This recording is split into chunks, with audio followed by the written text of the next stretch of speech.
Have you ever wondered how a company can rack up over 100 crashes worth of warnings and still keep building the same plane? Boeing is ramping production back toward 47 aircraft a month right now, working through a backlog of nearly 5,000 orders, and not one person who made the decisions behind two fatal crashes has ever faced criminal charges. How does that happen? To understand it, you have to ask how a company accused of criminal fraud walks away without a guilty plea. In 2025, Boeing and the Department of Justice settled on a non-prosecution agreement worth just over $1.1 billion after a federal judge had already rejected an earlier guilty plea as not being in the public interest. Families of victims flew in from France, Ireland, and Canada to oppose it in a Texas courtroom. Why did the judge approve a deal he himself admitted fails to secure the necessary accountability to ensure the safety of the flying public? And why did Boeing end up buying the very company that built the part that failed? After a door plug tore off an Alaska Airlines jet in 2024, Boeing paid the airline $443 million and then acquired Spirit AeroSystems, the manufacturer responsible for that door plug, for $4.7 billion in stock. What does it say about a manufacturing process when 4 bolts can go missing from a passenger jet and nobody notices for 154 flights? That's exactly what investigators found happened on Alaska Airlines Flight 1282. The bolts meant to hold that door plug in place were removed during a factory repair and never reinstalled. No paperwork was filed. No inspection caught it. The panel gradually shifted out of position over months before it finally blew off the fuselage at nearly 15,000 feet. How does a defect like that go undetected for so long?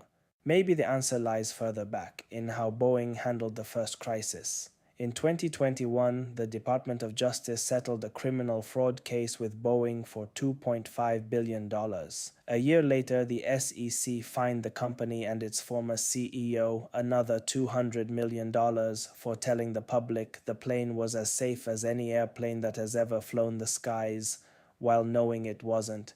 If Boeing already knew, why did it take a government settlement to say so? To answer that, you have to go back to the moment the plane was finally allowed to fly again. The 737 MAX was grounded for 20 months before the FAA lifted the order in November of 2020, only after MCAS was redesigned and pilots were required to complete simulator training that had never been mandated before. What changed between the crashes and the fix that couldn't have changed before them? That question gets harder once you learn what Boeing's own CEO walked away with. Dennis Muilenburg was fired in December of 2019 without severance, yet still kept roughly $62 million in pension and stock. Boeing had set aside $50 million total for the families of everyone killed in the 2 crashes. How does one number end up smaller than the other? And how much did the FAA actually know before the second crash happened?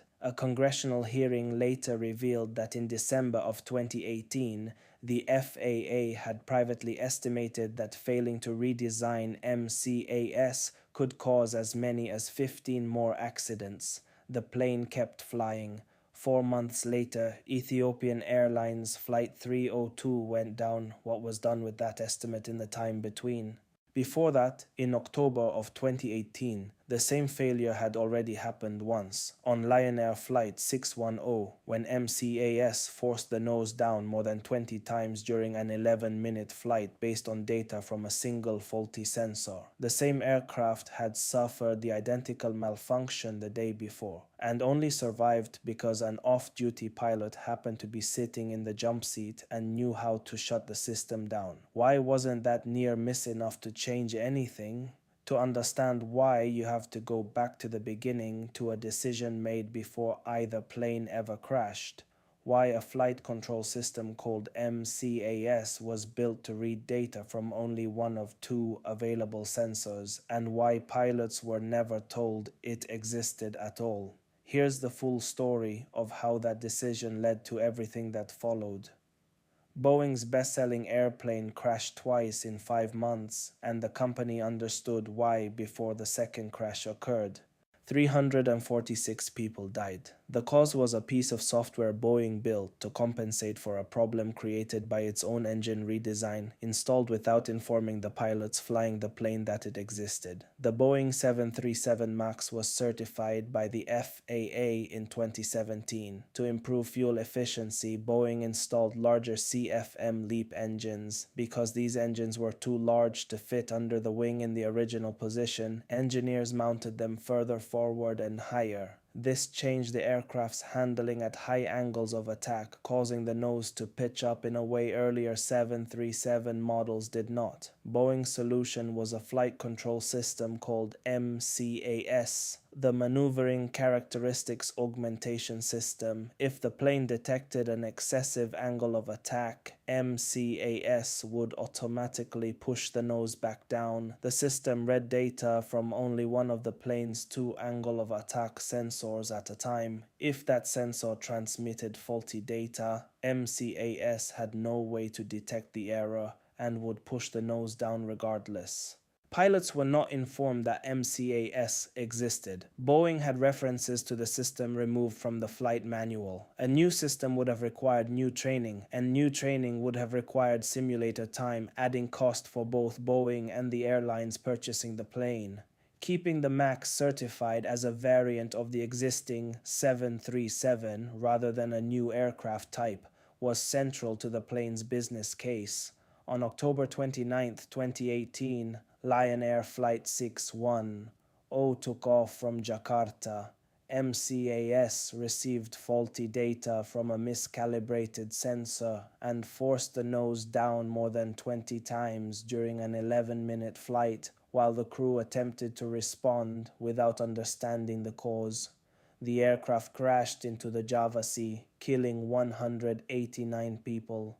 The same aircraft had experienced an identical malfunction the day before, on a different flight. That crew was able to recover only because an off-duty pilot riding in the jump seat recognized the problem and told them how to disable the system manually. The malfunction was not logged, and the information was not passed to the crew that boarded the next flight. Boeing's response was a bulletin instructing pilots to follow existing procedures if they encountered uncommanded nose-down movement.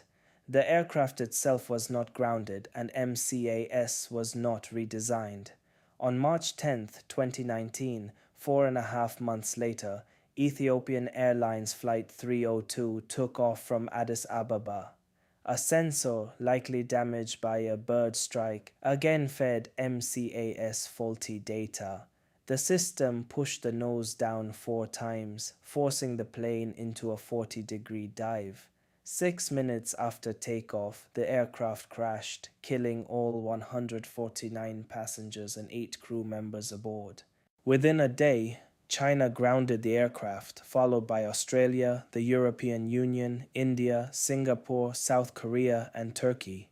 More than 50 regulators worldwide acted before the United States did. The FAA initially issued a statement affirming the plane's airworthiness. On March 13th, 3 days after the crash, the United States grounded every 737 MAX in the country. By March 18th, all 387 delivered MAX aircraft worldwide were grounded, affecting 59 airlines and 8,600 weekly flights. A congressional hearing held nearly a year later revealed that in December of 2018, after the first crash and before the second, the FAA had privately estimated that failing to redesign MCAS could result in as many as 15 additional accidents.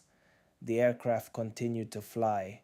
MCAS was not redesigned during that period. 4 months later, Ethiopian Airlines Flight 302 crashed. On December 23, 2019, Boeing fired CEO Dennis Muilenburg. He received no formal severance but retained roughly $62 million in pension and stock, along with stock options valued at an additional $18.5 million. Boeing had separately set aside $50 million for the families of those killed in the 2 crashes. Michael Stumo, whose daughter Samia Rose Stumo died aboard the Ethiopian Airlines flight, said, He was fired for poor performance, and he should be treated like any other production employee who gets fired for poor performance. The aircraft remained grounded for 20 months. Boeing redesigned MCAS to activate only once per event, required it to draw from both sensors instead of one, and mandated simulator training that had not previously been required. On November 18, 2020, the FAA lifted the grounding order. In January of 2021, the Department of Justice settled a criminal fraud case with Boeing for $2.5 billion related to Boeing employees deceiving the FAA about MCAS. In 2022, the SEC fined Boeing and Muhlenberg $200 million for misleading investors. After the first crash, while aware that MCAS remained a live safety concern, Boeing had publicly stated the plane was as safe as any airplane that has ever flown the skies. SEC Chair Gary Gensler said, "The Boeing company and its former CEO, Dennis Muhlenberg, failed in this most basic obligation. They misled investors by providing assurances about the safety of the 737 MAX despite knowing about serious safety concerns."